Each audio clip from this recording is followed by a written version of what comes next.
Viva Voz, com Vera Magalhães.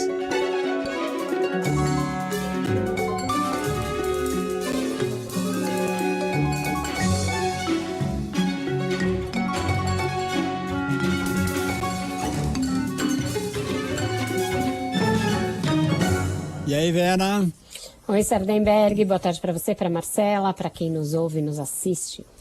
Bom, Vera, nosso assunto, obviamente, é as repercussões, enfim, a história a partir dessa reportagem da Folha de São Paulo sobre, enfim, as ações do gabinete do ministro Alexandre de Moraes, dos gabinetes do ministro de Moraes, tanto no Supremo quanto no Tribunal Superior Eleitoral. Sua observação, Vera? Pois é, Sardenberg, essa revelação que pelo jeito está só no começo, porque a Folha teve acesso a 8 meses de mensagens trocadas entre integrantes dos dois tribunais, e ainda não fica claro como se deu esse acesso, se por meio de um dos interlocutores se franqueou esse acesso aos repórteres da Folha, ou se houve alguma quebra de sigilo por outras investigações que levou a que esse material fosse disponibilizado, mas o que se tem até aqui são mensagens trocadas entre um juiz auxiliar do ministro Alexandre de Moraes, Ayrton Vieira, que é seu auxiliar no Supremo Tribunal Federal, um integrante, o chefe da Assessoria Especial de Enfrentamento à Desinformação do Tribunal Superior Eleitoral, então chefe, né, hoje ele não é mais, Eduardo Talhaferro, trocando informações a respeito de dados que o TSE poderia produzir e coletar por meio de relatórios para embasar um inquérito que corria no Supremo e do qual o ministro Alexandre de Moraes era o relator. Os auxiliares falam em nome do ministro, mas até aqui não apareceu nenhuma mensagem do próprio ministro ordenando nada, nem pedindo nada. O que se tem ali? Um direcionamento por parte do gabinete do ministro no Supremo de alvos que deveriam ser ali observados e monitorados por essa assessoria de enfrentamento à desinformação para que fossem produzidos relatórios que com isso embasassem decisões do ministro no inquérito das fake news. Já houve mensagens referentes ao Eduardo Bolsonaro, a vários influenciadores da direita que eram bolsonaristas e que tiveram ali restrições aprovadas pelo ministro. E aí se pediu o monitoramento das contas dessas pessoas nas redes sociais para que isso gerasse alguma iniciativa do ministro. E tudo isso fora dos autos. O ministro não chegava a requerer nos autos para que o TSE produzisse essas informações, para que isso fosse embasado. Parecia que era uma iniciativa do próprio TSE e depois ele respondia e decidia em cima disso. E essa é a principal lacuna, a principal irregularidade que está sendo apontado. O fato de tudo isso ter sido feito fora dos autos. O que o ministro alega? Que nada foi feito de forma ilegal ou obscura, que todas as suas decisões foram amparadas em relatórios e em pedidos da Procuradoria-Geral da República ou da Polícia Federal e que não tem nada de errado. Alguns juristas e defensores do ministro dizem que o TSE tem poder de polícia e que, portanto, poderia produzir esses relatórios de maneira autônoma. O que torna o caso bastante delicado para o ministro? O fato de que até auxiliares dele, nessas mensagens colhidas, apontam o fato de que as coisas se davam fora dos autos e que isso poderia suscitar alguma nulidade, que talvez fosse o caso até de se produzir algum e-mail falso ou alguma coisa assim, para mais ou menos lavar esses pedidos e torná-los ali como se fossem espontâneos ou gerados até por denúncias anônimas. E isso está gerando uma reação fortíssima por parte dos bolsonaristas, deverá gerar reações nos autos da defesa do Bolsonaro e dos demais investigados, no sentido de pedir essa nulidade com base nessa quebra de ritos e de procedimentos. Qual é a diferença, né? Existem muitos paralelos possíveis de se fazer com o caso da Vaza Jato. Começar do fato do autor das duas denúncias ser o mesmo, né? O Glenn Greenwald, lá e agora, nessas matérias que estão sendo dadas pela Folha de São Paulo, furo da Folha de São Paulo. Para citar aqui, são os jornalistas Fábio Serapião e Glenn Greenwald. Exatamente. Então essa já é a primeira coincidência. Segunda, de ter um juiz plenipotenciário ali, super poderoso, tomando decisões e muitas vezes orientando a coleta de informações fora dos autos. E aí, muitos paralelos sendo feitos, as pessoas, os senadores bolsonaristas já pediram novamente o impeachment do ministro Alexandre de Moraes, algo que o presidente do Senado, Rodrigo Pacheco, não deverá levar adiante, como não levou das vezes anteriores. E essa discussão sobre se essas atuações fora do processo, fora dos autos, são capazes de gerar uma nulidade. O que não tem nem num caso e nem no outro? Não tem nenhuma produção de conteúdo falso. Então, não tem nenhuma prova falsa, não tinha na Lava Jato, e eu sempre disse isso, tinha toda uma indignação dos petistas, e isso levou realmente à anulação de vários feitos, mas você não tinha em nenhum momento, nas conversas entre o Sérgio Moro e os procuradores, olha, produza uma prova, plante uma prova, minta um depoimento, não tinha isso e não tem agora. Tanto lá como aqui, o que se investigou, tudo estava baseado em provas, em depoimentos, e era coisa real e concreta. O que muda, né, nesse caso?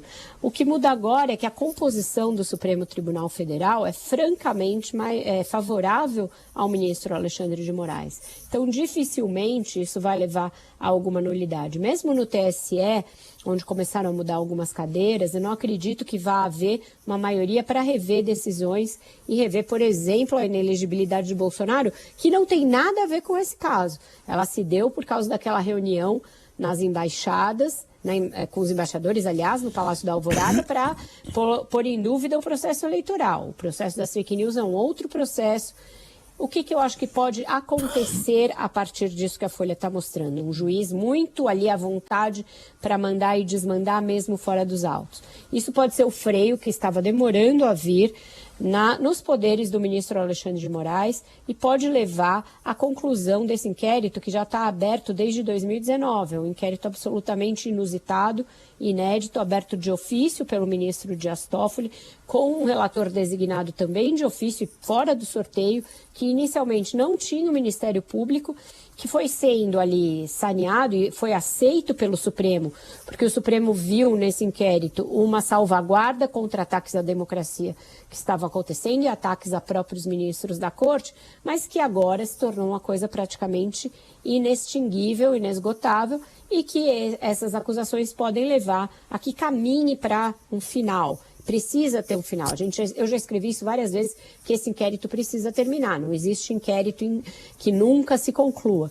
Isso pode ser o empurrão que faltava para concluir o inquérito, mas eu não acredito que, dado o apoio que o ministro tem dentro do Supremo Tribunal Federal e da gravidade de muitas coisas que vieram a ser descobertas em função desse inquérito e de outros, gravidade inclusive com risco à democracia real, urdiduras reais para que se perpetrassem golpes de Estado e outras coisas, vá mudar alguma coisa e vá gerar alguma nulidade. Não acredito que, com o que a gente já viu, né, eu já fiz essa ressalva logo no início, muito pode estar por vir, mas com o que está lá e com a maioria que ele tem, eu acho difícil que o resultado seja o mesmo da Lava Jato, em que houve várias anulações de sentenças, de condenações, porque também a maioria do Supremo mudou e pendeu para um outro lado anti-Lava Jato.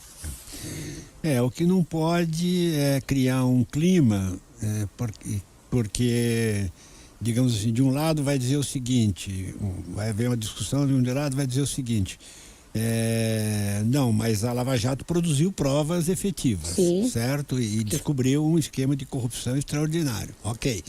Agora também, nesse mesmo caso, descobriu uma tentativa de golpe.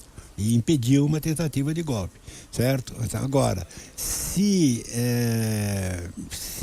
o critério é esse, quer dizer, se o fim justifica os meios, aí a situação ficou meio complicada aí na prática da justiça, né? É que o que se tem aqui são mensagens relativas a pessoas coadjuvantes nos casos. E uma publicação, né? E que eram publicações nas redes sociais. A gravidade é menor, o alcance dos pedidos é menor e dizem respeito a casos ali laterais no inquérito das fake news. Em relação à Lava Jato, o que se argumentou é que toda a produção de provas a partir da delação da Odebrecht era feita com base no que se veio a considerar depois a obtenção fraudulenta do acesso àquele sistema DROSES e a todas aquelas coisas. Essa foi a argumentação. Então, a argumentação vai ser diferente e é isso. Eu acho que a principal diferença é que o ministro tem mais lastro dentro da corte, ele está embasado ali numa maioria, tirando os 2 ministros nomeados pelo Jair Bolsonaro, eu duvido que algum vá votar contra ele, mas isso vai certamente levar a uma pressão por parte da cúpula do Supremo, do presidente Barroso, para que ele conclua de uma vez por todas esse inquérito que está aberto há muito tempo. Tem juristas para os 2 lados dizendo que houve várias infrações, né, nesses pedidos fora dos autos, e outros dizendo, como Davi Tangerino, por exemplo, um penalista bastante respeitado, doutor e professor em direito penal, que a montanha pariu um rato porque o TSE tem poder de polícia e poderia produzir esses relatórios sem nenhum pedido. Que então aquelas conversas são inócuas porque o TSE poderia fazer isso sem nenhum pedido. Eu acho que a evolução jurídica está por vir e também a evolução do que existe nessas mensagens. Se tem mais coisas, se tem, por exemplo, alguma mensagem do próprio Alexandre de Moraes, eu acho que as coisas podem ganhar ali novos contornos a depender do que vier. Mas, por enquanto, não acredito que vá haver anulação de nenhuma condenação ou de nenhuma decisão.